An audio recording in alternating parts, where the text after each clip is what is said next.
बढ़ते हैं आगे, आपको बताते हैं बीएसपी अध्यक्ष मायावती का अखिलेश यादव पर निशाना। गोला गोकर्णनाथ की हार को लेकर निशाना साधा गया है मायावती की तरफ से। ट्वीट करके बोला है मायावती ने, अखिलेश यादव पर हमला, बीएसपी चुनाव मैदान में नहीं थी, अब समाजवादी पार्टी हार के लिए कौन सा नया बहाना बनाएगी। तो ये बड़ी बात मायावती की तरफ से कही गई है।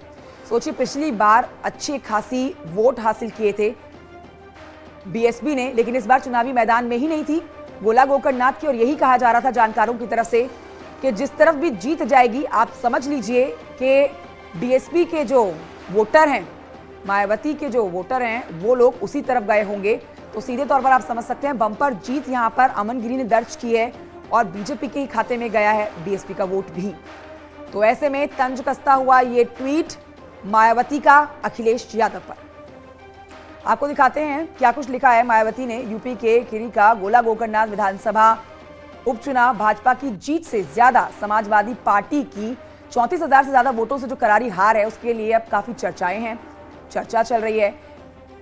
ऐसे में अब ये ठीकरा किसके सर फोड़ा जाएगा? समाजवादी पार्टी की तरफ से हार का।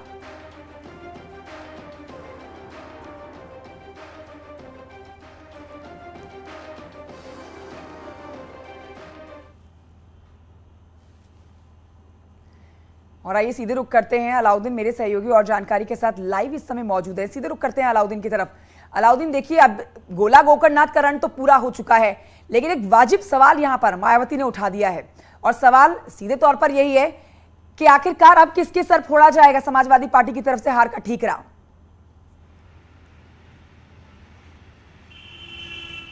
देखिए, 2019 में जब लोकसभा इलेक्शन के दौरान समाजवादी पार्टी और बहुजन समाज पार्टी का कोलिशन हुआ था, यानी एक साथ मिलकर के ये चुनाव लड़ा गया था, तो ये बात बड़े असर पे कही जा रही थी कि उत्तर प्रदेश में एक बड़ा न जातीय न सिर्फ जो है गठबंधन तैयार हुआ है, बल्कि एक ऐसा समीकरण तैयार हुआ है जिसके आधार पर कहा जा सकता है कि उत्तर प्रदेश में कम से कम तमाम जातीय समीकरणों के आधार पर ये कोलिशन बीएसपी और समाजवादी पार्टी का बड़ा उलटफेर करने वाला है। लेकिन ऐसा कुछ होता हुआ दिखाई नहीं दिया, और खासतौर से रिजल्ट के ठीक 2 महीनों के बाद लगातार दोनों तरफ से आरोप प्रत्यारोप शुरू हो गए कि वोट जो शिफ्ट होने थे वो वोट शिफ्ट नहीं हुए। फिर बाद के दिनों में जो बाई इलेक्शन है या फिर विधानसभा इलेक्शन है, इसी तरह की बातें निकल करके आई। और खासतौर से जो विधानसभा का इलेक्शन 2022 के बाद जो रिजल्ट आया, उसमें बात कही गई कि सीधा 22% से vote bank 12% Bahujan Samaj party का आ गया, तो आखिर 10% का डिफरेंस शिफ्ट किधर हुआ।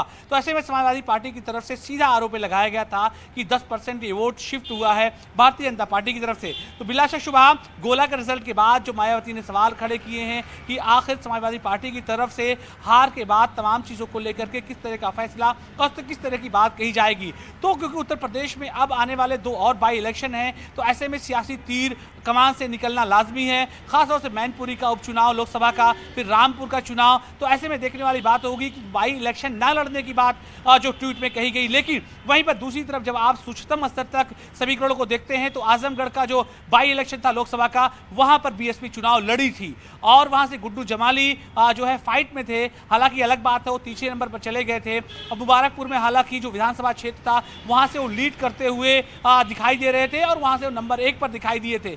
तो ऐसे में सियासी तौर से अगर देखें तो बहुजन समाज पार्टी अब इस बात को कहीं तक नहीं छोड़ना चाहती है कि खासतौर से लोकसभा इलेक्शन भी क्योंकि नजदीक है और कोलिशन जैसी बात कोई नहीं होने वाली है।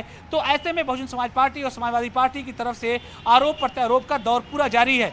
समाजवादी पार्टी के कुछ स्पोक पर्सन की तरफ से बात भी कही गई थी कि ये सारा जो वोट था वो सारा कारा शिफ्ट कराया गया। तो ऐसे में मायावती की तरफ से कहीं ना कहीं से पॉलिटिकली अगर देखा जाए तो 2019 के बाद चाहे बाई इलेक्शन हो या फिर आजमगढ़ का बाई इलेक्शन हो, तो एक तरफ से समाजवादी पार्टी को न सिर्फ निशाने पर लेना है, बल्कि इस बात की तरफ भी इशारा करना है कि समाजवादी पार्टी हार के बाद बहुजन समाज पार्टी पर अपना ठीकरा नहीं फोड़ सकती है। बहुत शुक्रिया आपका अलाउद्दीन जानकारी के लिए। और आइए आगे बढ़ते हैं, आपको बताते हैं केंद्र सरकार ने संविधान में संशोधन करके सामान्य